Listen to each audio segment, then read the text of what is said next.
ఒకే ఒక బ్లడ్ టెస్ట్‌తో ఏ టైంకి ఎలా చనిపోతామో తెలుసుకోవచ్చు.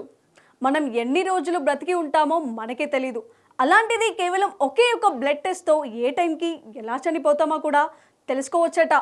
బాడీలో ఏ ఆర్గన్ ఎన్ని రోజులు బ్రతుకుతుందో తెలుస్తుందట. స్టాన్ఫోర్డ్ యూనివర్సిటీ, హెల్సింకి యూనివర్సిటీ నిపుణులతో సహా యూనివర్సిటీ కాలేజ్ ఆఫ్ లండన్ పరిశోధన బృందం ఈ విషయాన్ని చెబుతుంది. బ్రిటిష్ వైట్ హాల్ 2 అధ్యయనంలో పాల్గొన్న 45 నుంచి 69 సంవత్సరాల ఏజ్ ఉన్నవారు 6,235 మంది వ్యక్తుల బ్లడ్ శాంపిల్స్ సేకరించి వాటిపై పరిశోధన చేశారు. Heart, liver, immune system, pancreas, kidneys, lungs, intestines and brain మొత్తం 9 అవయవాలకి సంబంధించిన బయోలాజికల్ ఏజ్ను నిర్ణయించడానికి పరిశోధకులు జరిపారు. యూసీఎల్ చేపట్టిన ఈ పరిశోధన ఫలితాలు లాన్సెట్ డిజిటల్ హెల్త్ జర్నల్లో రాశారు. ఈ పరిశోధన గురించి UCL faculty of brain sciences professor Mika Kivimaki మాట్లాడుతూ, మన అవయవాలు ఒక సమగ్ర వ్యవస్థగా పనిచేస్తాయి, కానీ అవి వేర్వేరు రేట్ల వద్ద వృద్ధాప్యం చెందుతాయని అన్నారు.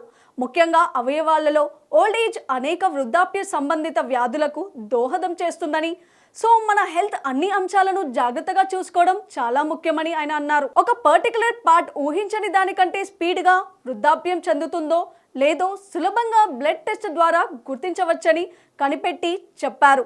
ఫ్యూచర్లో ఇలాంటి బ్లడ్ టెస్ట్లు అనేక వ్యాధులను నివారించడంలో కీ రోల్ పోషిస్తాయని ఆయన చెప్పుకొచ్చారు. ఈ పరిశోధనలో ఒక బ్లడ్ టెస్ట్లో మనిషి బాడీ పార్ట్స్ ఎలా పనిచేస్తున్నాయి, ఎంత వేగంగా వాటి వయసు పెరుగుతోంది అనే విషయాలను అంచనా వేయొచ్చని చెప్తున్నారు. రానున్న 10 ఏళ్ల కాలంలో ఓ పర్సన్ ఎలాంటి రోగాలకు గురి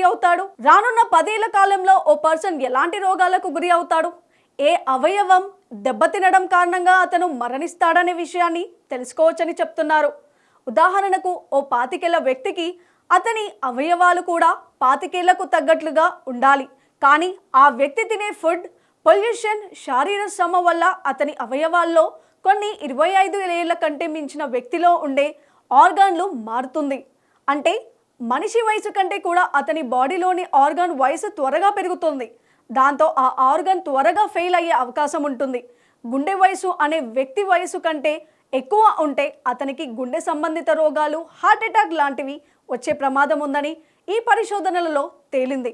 ప్రస్తుతం ఈ బ్లడ్ టెస్ట్ పై మరింత డీప్గా పరిశోధనలు కొనసాగిస్తున్నారు. త్వరలో దీనిపై క్లారిటీ ఇచ్చే అవకాశం ఉంది. మరి మీరేమనుకుంటున్నారు? మనిషి ఎంతకాలం బ్రతికి ఉండాలో తెలుసుకునే ఇలాంటి పరిశోధనలు ఇంకా జరగాలి అనుకుంటున్నారా, లేక అవసరం లేదనుకుంటున్నారా? కామెంట్ రూపంలో తెలియజేయండి.